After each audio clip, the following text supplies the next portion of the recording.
So I used to be a Valorant player. I know, shocking.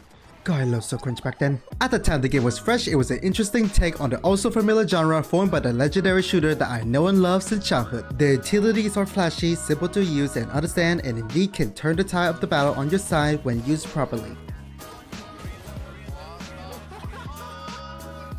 The characters got personality, they're slower, the animations are snappy, the feedback is in your face, but that's all it is. It's just eye candy. Once they got past all the novel stuff that Riot's take on the genre has to offer, things start to fall apart.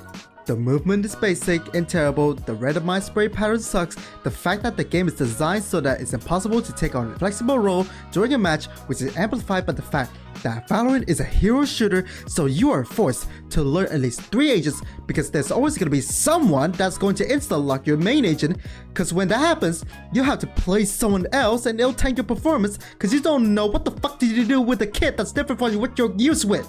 And here's where I get to another point. Utilities. In Counter-Strike, everyone are equal. Your agent may lack unique personality, but that's where they shine. You get to speed yourself and play as any roles you like. With only 5 durable utilities available for everyone to buy, you can be a sentinel, duelist, controller, initiator, or all of that in just a single match.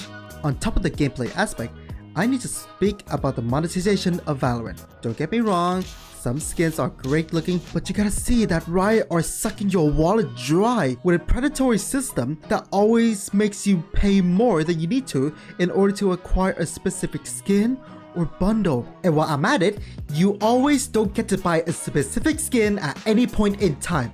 The in-game store is always limited to a bundle every season and like 4 random skins, and that's it. I know there's a night market, but that is one of Riot's tactics to get you to spend even more. And again, it always won't let you buy a specific skin that you want since it is also random anyway. Like bro, what the fuck is my champion Vandal, man? Come on! The worst part about all of that, once you made a purchase, your money is gone. You are not making it back. The moment you can't appreciate your skin anymore is the moment that digital asset becomes an actual paperweight. This is why you're broke! You're just gonna see the next bundle coming out, spaz out over it, make the purchase, rinse and repeat.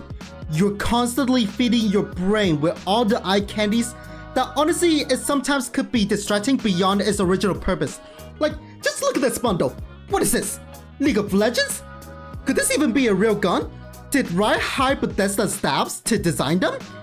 Anyway, Counter-Strike does have monetization, but it's more like an investment. By paying $15 upfront, you get to play to earn random case and skin drop every week. Yes, the skins are always ugly like 98% of the time, and you need to gamble away like $2.5 to have a chance to open a random skin that is inside any given case. But let's not do that.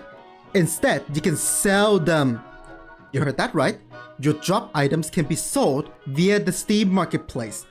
If you remain absolutely devoted to the game, you can actually make your initial $15 purchase back, because I shit you not, thanks to this marketplace, I was able to purchase a VR game on Steam, as well as buying some of the thousands of skins available without spending a single dime. And if I do have to spend, there's quite a good amount of well-crafted, nice-looking skins for half the price of a typical Valorant gun skin.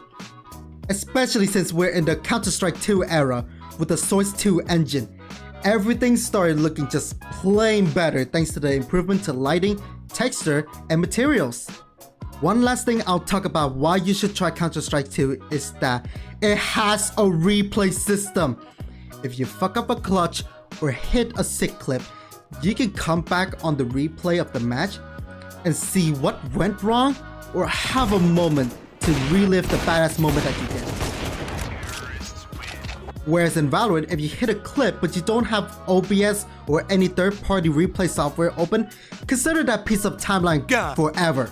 I could honestly keep on talking about many other things that make CS2 in my opinion a better game, like modding, music pack, community servers, esports scene, and all other nitty-gritties, especially when at the time of writing, this game is already getting back on track for Star to actually deal with the cheating problem that it had since forever now.